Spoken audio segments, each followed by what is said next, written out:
Hello guys, আসসালামু আলাইকুম। আপনারা দেখছেন আপনাদের বাংলা টাইম চ্যানেলটি। আপনারা ভিডিওটি দেখার প্রথমে আপনারা চ্যানেলটিকে সাবস্ক্রাইব করে দিন এবং পাশের বেল আইকনটিতে প্রেস করুন। আজকে আপনাদের দেখাবো আমার এই জে4 অ্যান্ড্রয়েড ডিভাইসটিতে কিভাবে আপনারা iOS সিস্টেম ডাউনলোড দিতে পারবেন।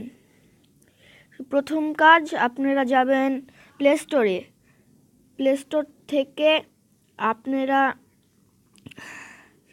সার্চ দিবেন iOS লঞ্চার। এই যে দেখুন আমার এখানে চলে এসেছে iOS লঞ্চার। এগুলো কোনোটাই নেবেন না।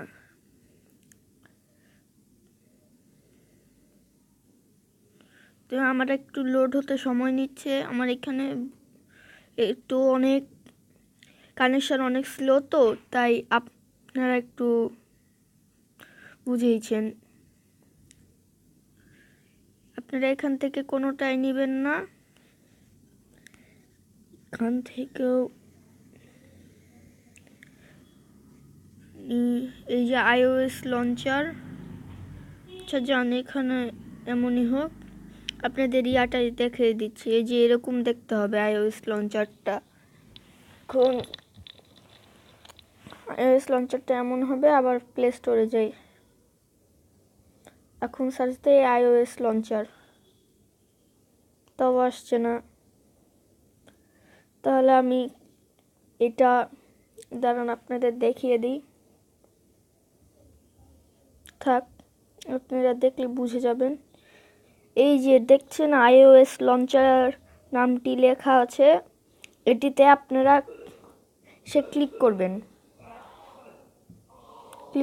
দেখেছেন আমার ফোনটা iOS এর মতো হয়ে গেছে। আপনারা দেখতেছেন যে গ্যালারির এটা হয়ে গেছে। খালি এটা আপনাদের থেকে হবে। খালি আপনারা সেটিংসে ঢুকলে দেখেন সেটিংস, এটা একবারে ফিক্সড করার জন্য এখন iOS অলওয়েজ দিবেন। দেখুন আমার ঠিক কত সুন্দর হয়ে গেছে। এখন আপনারা তাড়াতাড়ি চ্যানেলটিকে সাবস্ক্রাইব করে দিন, এটা যাতে আরও ভিডিও দেখার জন্য, এবং পাশের বেল আইকনটিতে প্রেস করুন যাতে আমার ভিডিওগুলো নোটিফিকেশন সবার আগে আপনাদের কাছে পৌঁছে যায়। বাই।